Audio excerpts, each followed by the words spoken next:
Nathan leaned back in his seat, exhaling slowly. He had seen it before.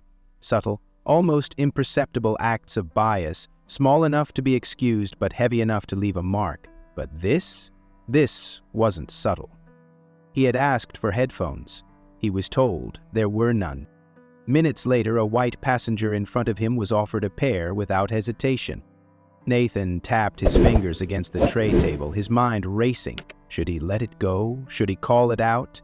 He had spent years building a company based on fairness, fighting for equity in boardrooms where his presence was often questioned, and yet here he was, being dismissed as if he didn't belong.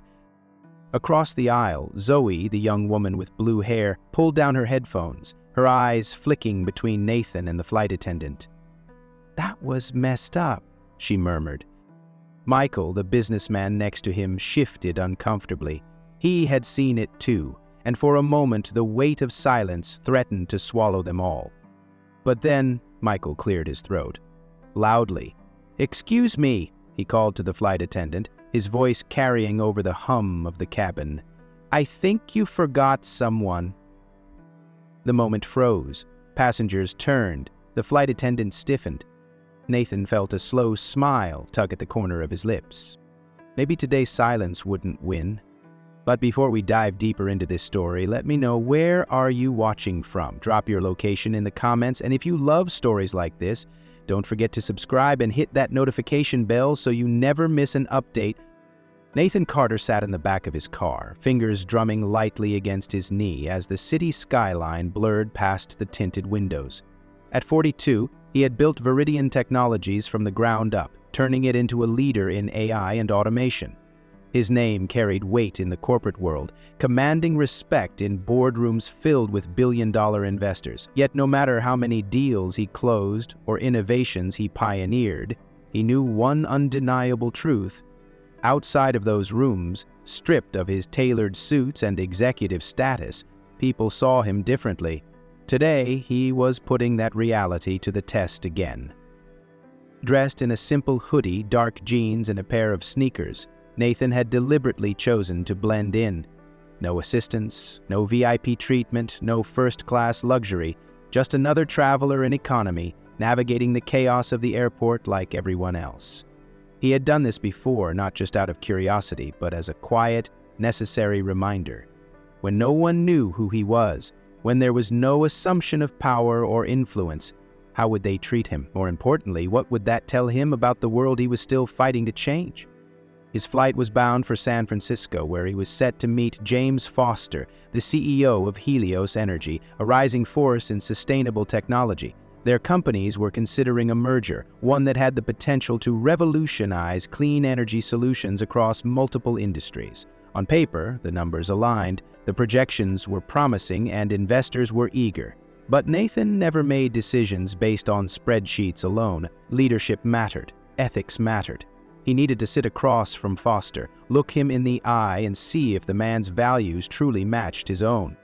But before that meeting, before the contracts and negotiations, Nathan was about to experience something far more personal, something that had nothing to do with corporate deals or financial forecasts, a simple, everyday moment that would remind him why his fight for fairness wasn't just about business. It was about dignity. It was about the quiet, insidious ways bias crept into spaces where it had no right to exist. And this time it would happen 35,000 feet in the air, in a place where the difference between respect and disregard could be as small as a pair of headphones. Nathan arrives at Dallas-Fort Worth International Airport, wheeling a simple black carry-on behind him. The terminal hums with the usual chaos of early morning travelers, business professionals juggling phone calls, families wrangling restless children, and couples murmuring over coffee. He moves through the check-in process smoothly, scanning his boarding pass at the kiosk and collecting his printed ticket. Economy class, seat 18B, a far cry from his usual first-class upgrades, but that's exactly the point. Today, he isn't Nathan Carter, the CEO of Viridian Technologies, the man whose name can open doors and close deals. Today, he's just another passenger blending into the crowd. As he approaches the TSA checkpoint, he pulls out his ID and boarding pass, falling into line behind a group of young professionals dressed in tailored suits. The line moves swiftly, the officers barely glancing at the IDs of those ahead of him before waving them through. When it's Nathan's turn, he hands over his identification, offering a polite nod to the TSA agent, a middle-aged man with a buzz cut and tired eyes. The man studies Nathan's ID longer than necessary, his gaze flicking between the card and Nathan's face as if searching for something that isn't there. The pause is just a beat too long, just noticeable enough to send a familiar irritation crawling up Nathan's spine. The agent finally hands back the ID without a word, and Nathan steps forward, slipping off his sneakers and placing them in the plastic bin. He tells himself it's nothing, that he's overthinking it, but the subtle patterns are impossible to ignore. The way these small interactions accumulate, shaping the way he moves through the world. As he steps through the body scanner and collects his belongings, he takes a slow breath and centers himself. He's been here before. He knows this game. A lifetime of success hasn't shielded him from moments like these, and he doubts it ever will. But today he's not here to prove anything to anyone. He's here to observe, to see people for who they are when they don't know who he is. As he slings his bag over his shoulder and heads toward his gate, he reminds himself of one thing. This trip isn't about him, or at least, that's what he thinks. Nathan makes his way down the narrow aisle, weaving through passengers still loading their luggage into the overhead compartments. His seat, 18B, is smack in the middle, something he normally wouldn't tolerate, but today comfort isn't the priority. As he slides into his spot, he nods at the man in the aisle seat, a well-dressed, middle-aged white businessman who offers a polite but distant smile before adjusting his laptop bag. Michael, Nathan guesses. A corporate guy, probably used to first class but flying economy for some reason, just like Nathan. To his right, in the window seat, a young woman with bright blue hair is already absorbed in her phone, tapping her foot to the rhythm of whatever is blasting through her headphones. Zoe, he presumes. She barely glances up, her expression radiating the kind of rebellious energy that reminds Nathan of his niece. Settling in, Nathan watches the other passengers board, his trained eye picking up patterns most people overlook. He notices how the flight attendants interact. Who gets a warm smile? Who gets a rushed nod? First-class passengers, mostly white and well-dressed, are greeted with enthusiasm, their drink preferences memorized, their coats taken with care. The further back the passengers go, the shorter the conversations become. There's an older black couple a few rows ahead. They receive nothing more than a mechanical welcome aboard before the attendant moves on. A younger white man in a hoodie gets a friendly chuckle from the crew member adjusting his carry-on. Small details, but they add up. And then she appears. Emma Lawson, a flight attendant in her late 30s, moves down the aisle with practiced grace, her blonde hair pulled into a sleek ponytail. She stops frequently to chat, her voice lilting with warmth as she checks in on passengers. She leans slightly toward Michael, flashing a professional but pleasant smile. "Good morning, sir. Let me know if you need anything during the flight." Michael nods with a practiced air of someone used to being accommodated. Then she turns to Zoe, her demeanor shifting just slightly. Casual, but still engaging. "Love the hair. What color is next?" Zoe grins. "Thinking neon green," Emma chuckles. "Bold choice. Enjoy your flight." And then her gaze shifts to Nathan. For a fraction of a second, something changes. Her smile fades, not completely, but just enough to make a difference. The warmth in her voice evaporates, replaced by a distant professionalism. No greeting, no casual acknowledgement, just a brief glance before she moves on. Nathan doesn't react, doesn't let it show that he caught the subtle shift. He's seen this too many times to be surprised. Instead, he leans back in his seat, folds his arms, and lets the moment pass. But something tells him this won't be the last time he notices her today. Nathan settles in, letting his gaze flicker across the cabin without appearing too obvious. He's always been an observer, a skill that served him well in business, and right now, he's watching Emma. She moves efficiently down the aisle, her smile warm and effortless as she engages with passengers. She pauses at row 16, where an older white couple sits, leaning in slightly as she hands them 2 small bottles of water before they even ask. "Long flight ahead. Figured you might need these," she says with a friendly wink. The woman thanks her, and Emma lingers just a second longer, making conversation about their destination. A row ahead, a young man in a crisp button-down fumbles with his seatbelt, and Emma swoops in without hesitation. "First time flying with us?" she asks with a bright, reassuring tone. He chuckles nervously, admitting it is. She hands him a napkin along with a free packet of pretzels. "Here, on the house, just flag me if you need anything." Nathan notes the rhythm of her service, the way she seamlessly adjusts her tone depending on the passenger. There's warmth, attentiveness, and ease. That is, until she reaches row 18. She skips past him entirely, directing her attention to Michael. "Can I get you anything, sir?" she asks, her voice as pleasant as before. Michael requests coffee, and Emma nods, turning next to Zoe. "Anything for you?" Zoe pulls down her headphones, blinking as if she didn't realize she was being addressed. Just water, thanks." Emma hands her a bottle, then without missing a beat moves to the next row, her attention focused on the passengers in 19. Nathan waits, expecting her to turn back, to at least offer him the same courtesy she extended to the others, but she doesn't. No pause, no acknowledgement, nothing. His jaw tightens slightly, but he says nothing. He's not looking for a fight, he's looking for clarity. Maybe it was just an accident, maybe she was distracted, but a gut feeling tells him otherwise. He exhales through his nose, keeping his expression neutral. If this was a one-time thing, it's not worth dwelling on. But if it happens again, if it becomes a pattern, then he'll know. And patterns, as he's learned in both life and business, always reveal the truth. Nathan waits a few more minutes before deciding to ask. He keeps his voice even, polite, giving Emma the benefit of the doubt. "Excuse me, do you have any headphones available?" Emma, who is adjusting a tray on her cart, barely glances at him. There's a flicker of something, mild annoyance, disinterest, but it's gone so quickly he might have imagined it.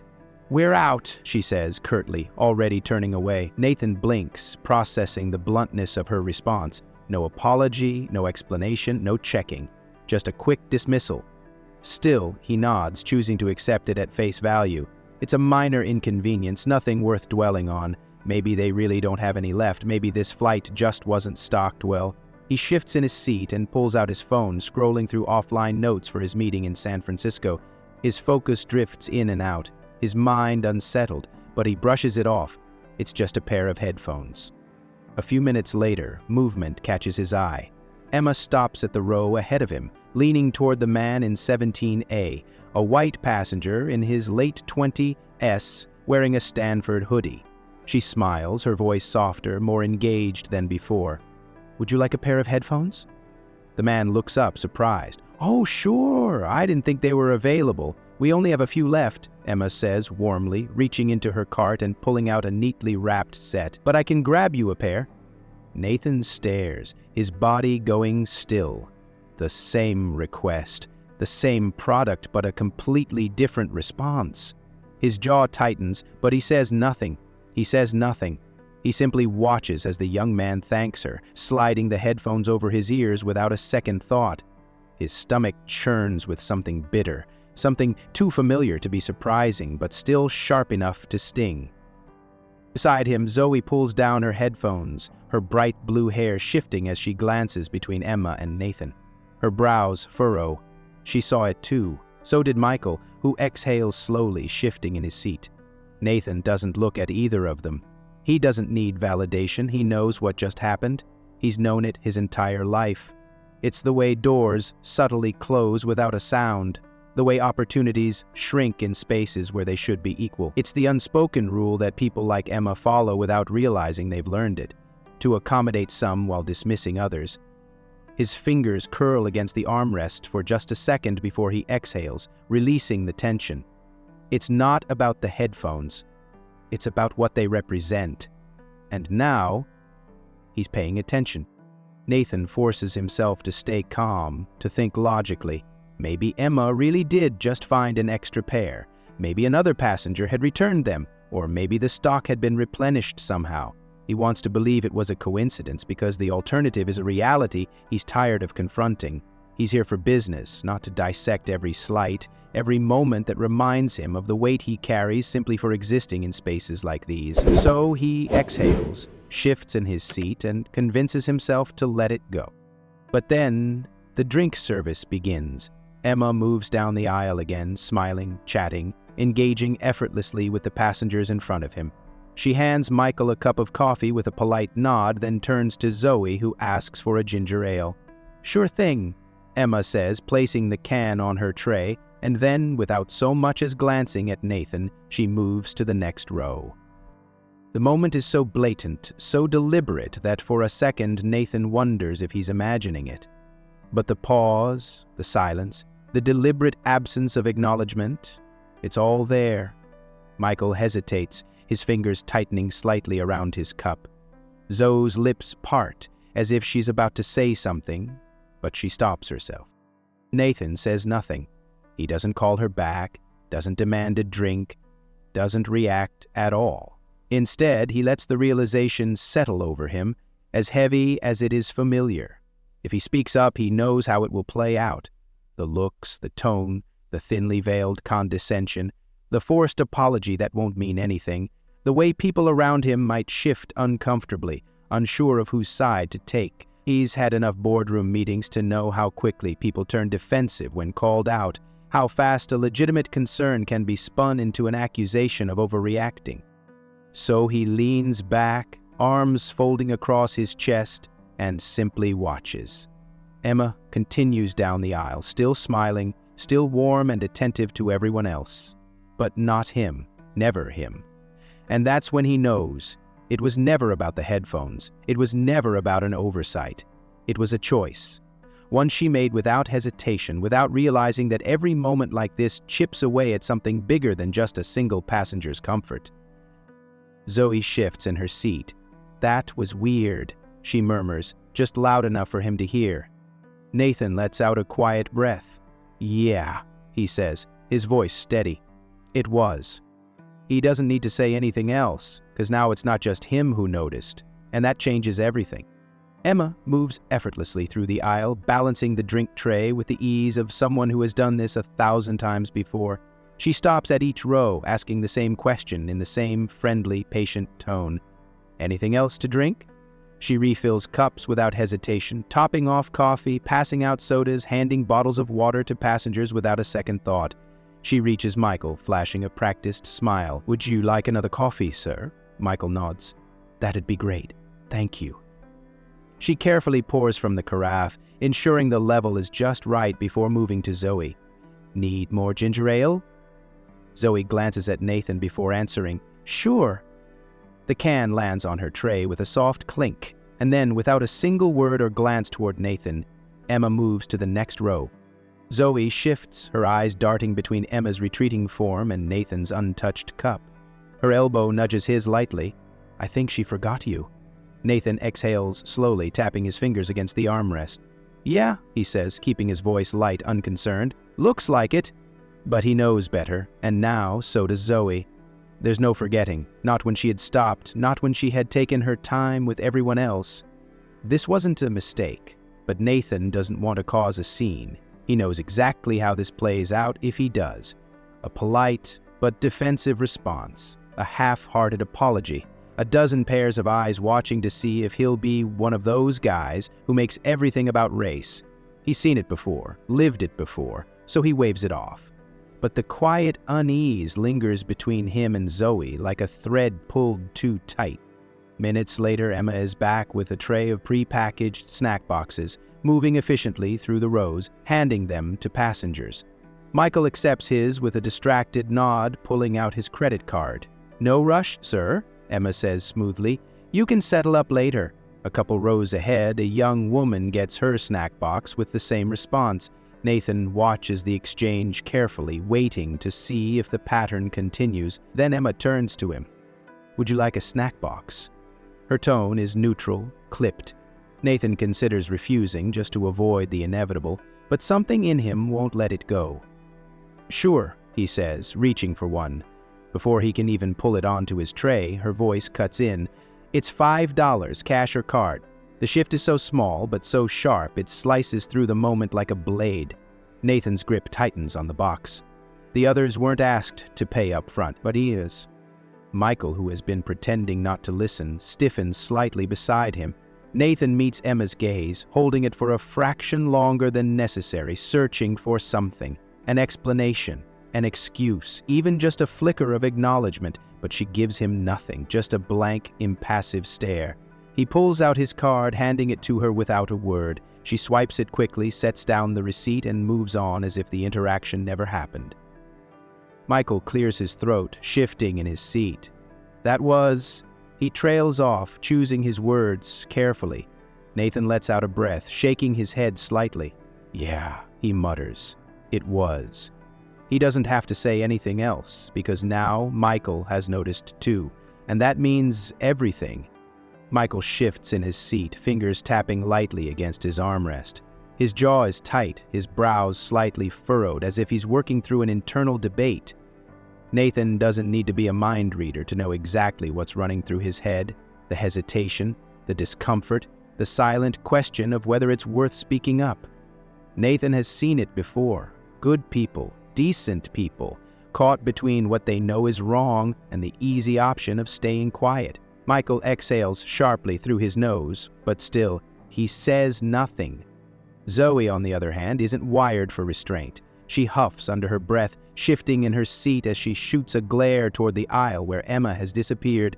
"This is disgusting," she mutters, not even trying to lower her voice.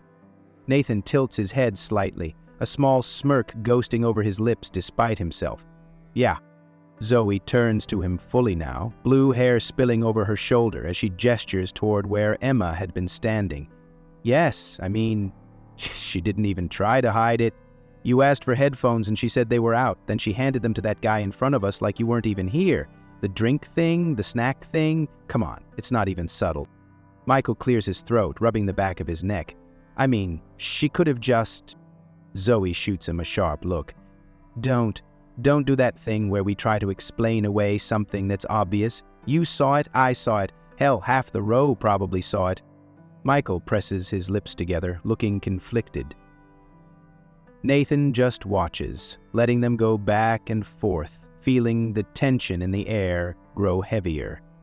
People are starting to notice. The passengers directly around them might not be fully engaged, but there are side glances, subtle shifts, that tell Nathan people are listening. Michael sighs. "It's not like calling her out is going to change anything." "Maybe not," Zoe shoots back, "but saying nothing definitely won't." Nathan exhales slowly, rubbing his thumb against the edge of his tray table. He's used to this. The way injustice is always louder for the people who experience it, but somehow invisible to those who don't want to see it. The difference this time is that Michael and Zoe aren't looking away. They feel it too. They just don't know what to do with it.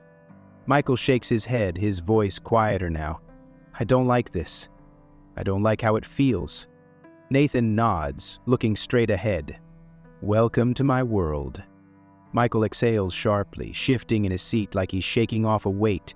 He looks up the aisle where Emma is chatting with another passenger, her voice bright and pleasant, nothing like the curt, clipped tone she had used with Nathan. Something inside him seems to snap into place, a decision made in real time. He straightens, clears his throat just loud enough to cut through the cabin noise. "Excuse me, miss, I think you skipped my friend here?" The words land like a dropped glass in a quiet room. Zoe stops tapping her fingers against her tray.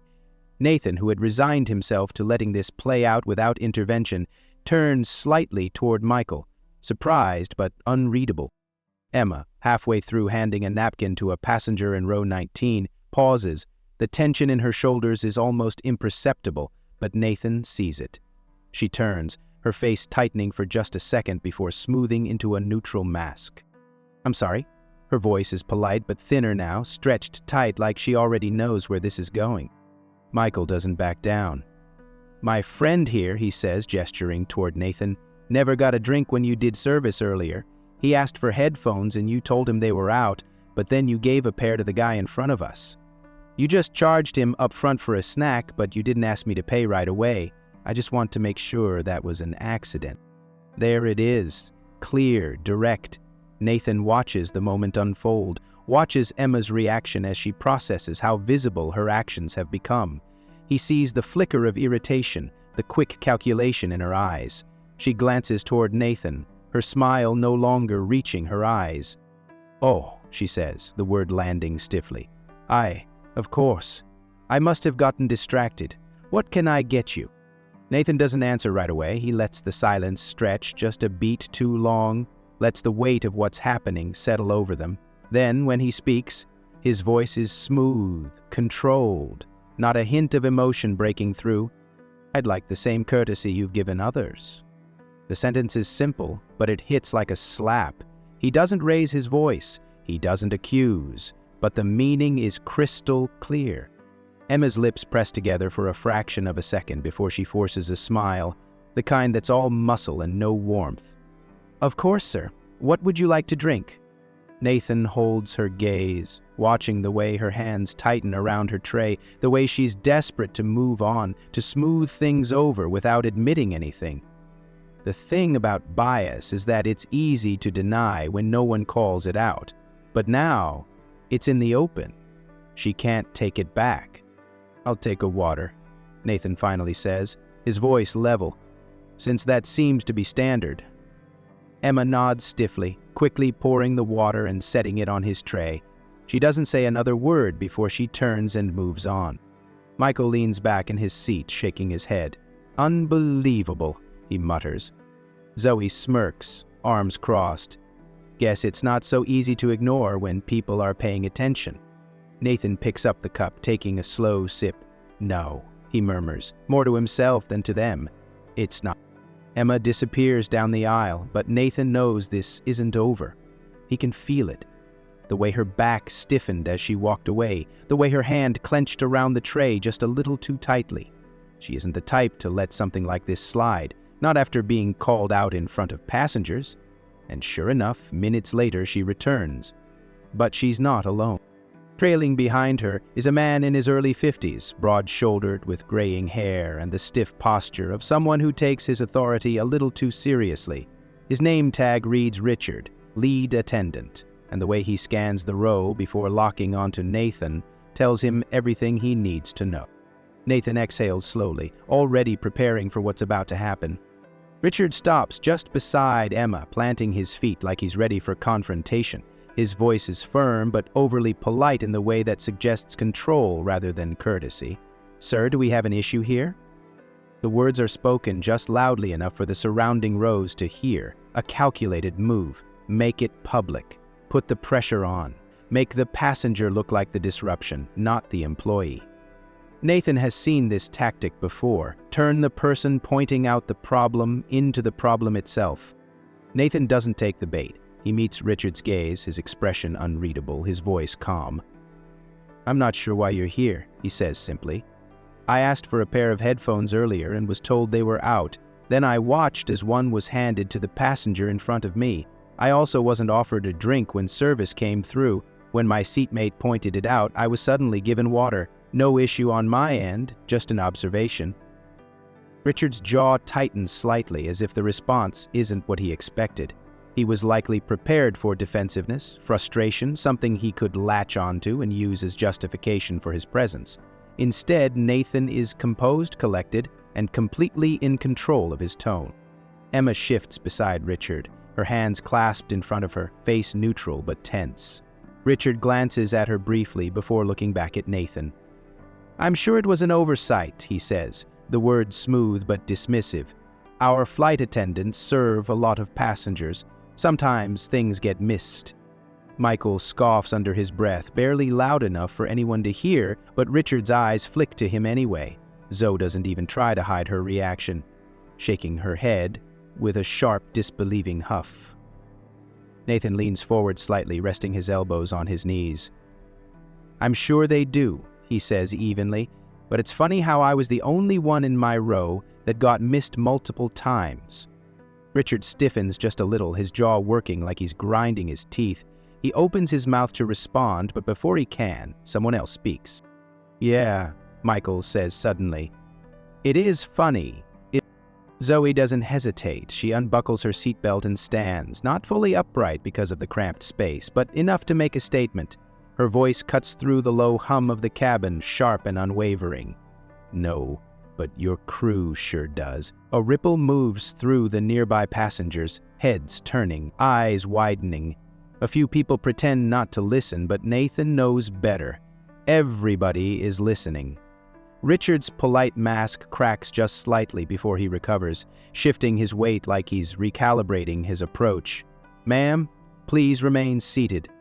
Zoe folds her arms. "Or what?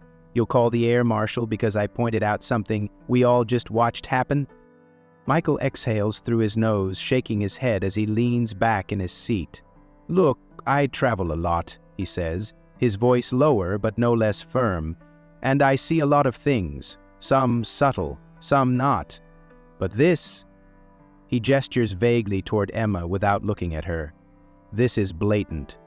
A murmur spreads through the row. A woman 2 seats up glances over her shoulder. A man across the aisle frowns, his eyes flicking between Emma and Richard.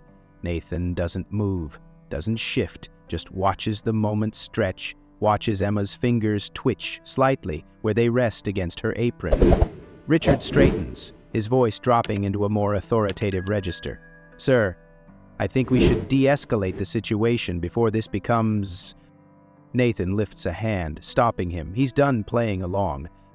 He reaches into his pocket, pulls out his phone, and with deliberate calm unlocks it. He scrolls for just a second before turning the screen toward Richard, his expression unreadable.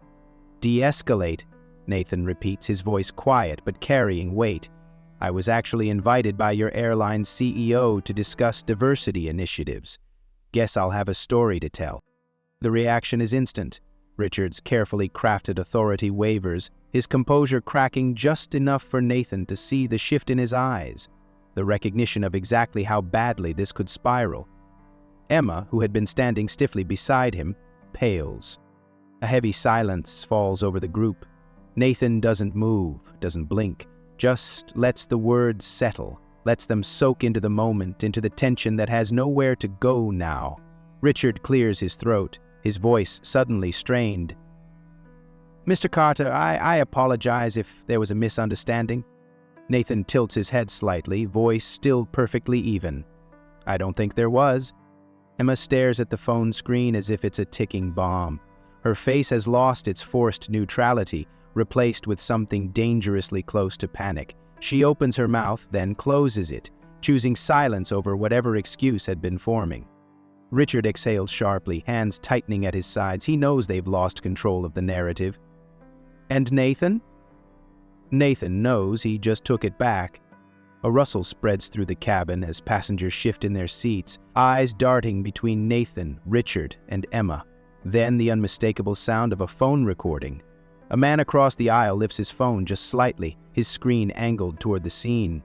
Another passenger 2 rows ahead does the same. Someone whispers, "Are you seeing this?"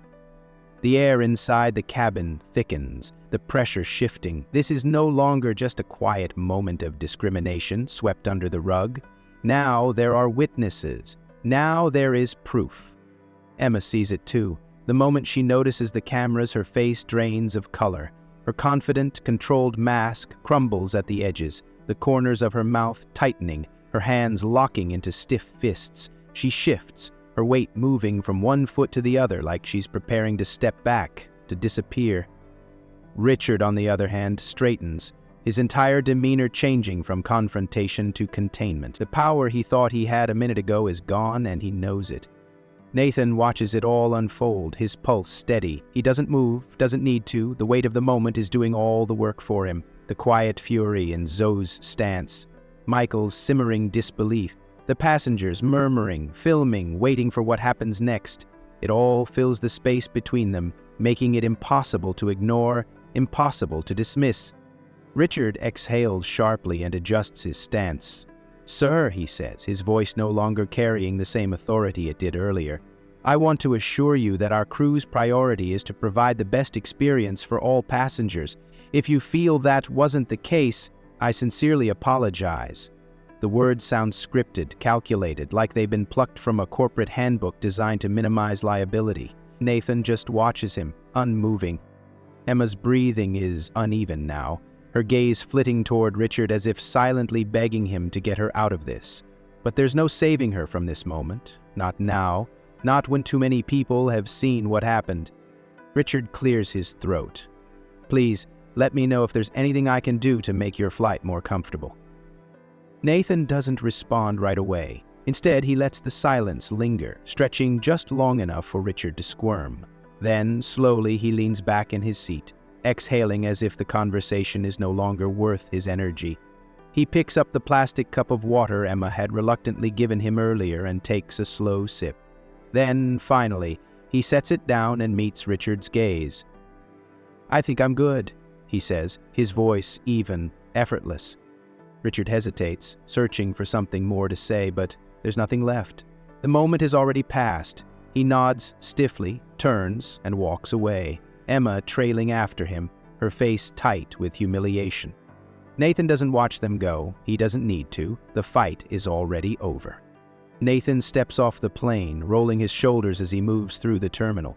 The cool, controlled air of San Francisco International greets him, a sharp contrast to the heavy tension he left behind in that cabin.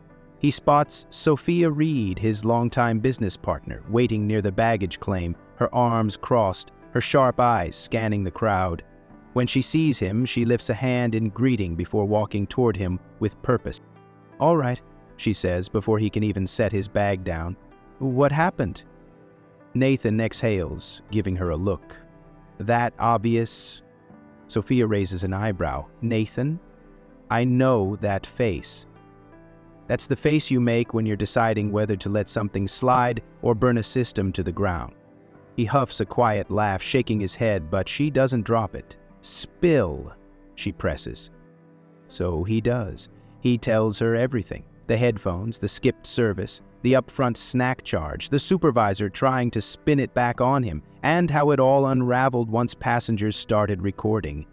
Sophia listens in silence, her expression growing darker with each detail. By the time he finishes, she's shaking her head, lips pressed into a firm line. You're filing a complaint, she says, not even phrasing it as a question. Nathan rubs his jaw, glancing toward the baggage carousel. I don't know if I want to waste the energy, he admits. You know how these things go. They'll say they'll look into it, slap someone on the wrist and move on. Sophia steps in front of him, forcing him to meet her gaze. And you? What? Let it go? Pretend it didn't happen? He doesn't answer. She exhales sharply. Nathan, I get it, I do. But this isn't just about you.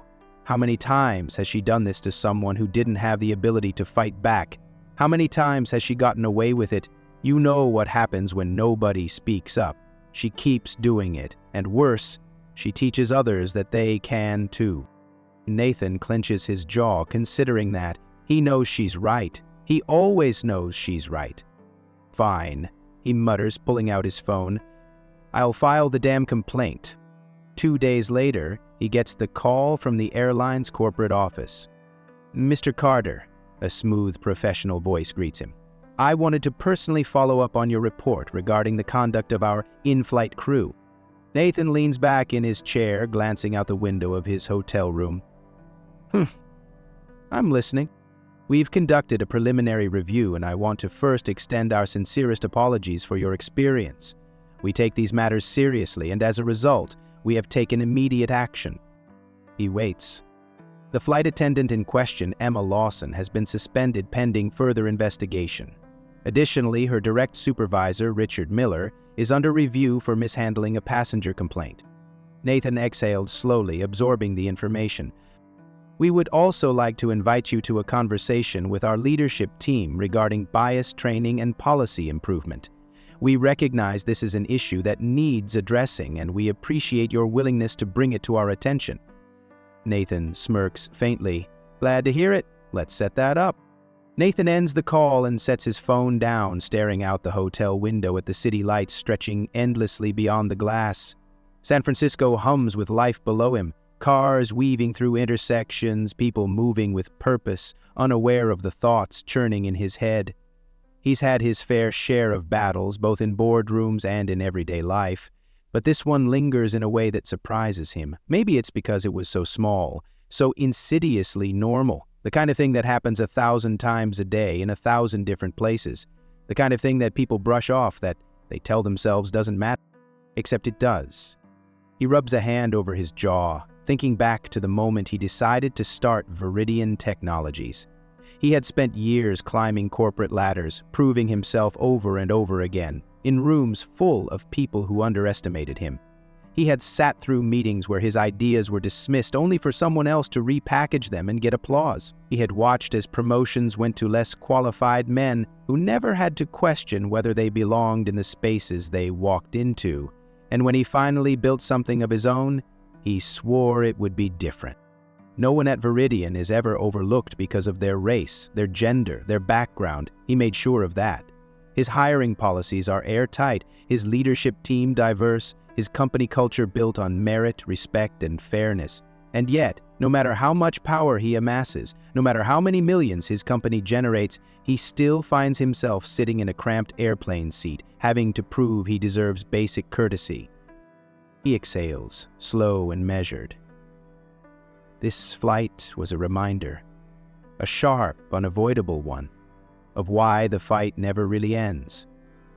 It's easy to get comfortable, to assume that success insulates you, but the truth is, the rules don't change. Not when the person serving you doesn't know your title, not when you're just another black man in an economy seat. And that's exactly why he can't stop, not just with his company, but beyond it, because the goal isn't just building a safe space within Viridian. The goal is making sure that every industry, every company, every system starts operating the way his does, based on fairness, not bias. His reflection stares back at him in the glass, the weight of the day settling into his bones. Some fights are big, loud battles.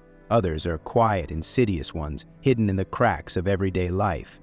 But both matter. And tonight he reminds himself of a truth he's always known. If you don't challenge the system doesn't change. Nathan steps into the sleek, glass-walled conference room, his handshake firm as he greets James Foster, CEO of Helios Energy. James is exactly what Nathan expected, polished, confident, the kind of executive who knows how to command a room without raising his voice. They exchange pleasantries, dive into the numbers, the potential synergy between Viridian and Helios, the projected market growth. It's a good deal, a smart deal. But Nathan finds himself studying something else entirely. He watches how James speaks about his employees, how he references his team. Are they just numbers to him, or does he actually value them? Nathan listens for the small things. The way James talks about leadership, about company culture, about fairness. Before this flight, Nathan might have let some of those subtleties slip by, but now he's listening differently. At one point, James leans back, smiling. I'll be honest, Nathan, I admire what you've built. Viridian's got an incredible reputation, top-tier innovation, strong leadership. It's why this partnership makes sense. Nathan nods, but doesn't respond right away. He glances down at the portfolio in front of him, the crisp financial projections, the promising future they could build together. But the words that come out of his mouth have nothing to do with revenue streams or market expansion. If your company doesn't stand for fairness, Nathan says evenly, I don't care about your numbers. The room stills. James's expression flickers for half a second, something unreadable behind his eyes before he nods slowly. That's a hell of a statement. It's the truth. Nathan sets his pen down, meeting James's gaze directly. I've built my company differently. And I don't just mean diverse hiring policies and corporate training sessions. I mean from the ground up. Every person at Viridian knows that respect isn't negotiable. I don't do business with people who look the other way when that's not the case. James exhales, rubbing his chin. I hear you, and I agree. He leans forward, hands clasped. You should know. I personally intervened last year when one of my execs tried to pass over a female engineer for a promotion she earned. Didn't sit right with me. She's now heading up one of our biggest projects. Nathan studies him, weighing the words, the sincerity behind them. Then, finally, he nods. This deal isn't just about money. It's about alignment. And right now, James is proving that his leadership is the kind Nathan can actually trust. That night, Nathan stands in his hotel room, gazing out at the San Francisco skyline. The lights stretch endlessly, a sea of movement, of people carrying their own struggles, their own stories. Some are just like his, fighting battles no one else sees. Others don't even realize those battles exist. That's the problem.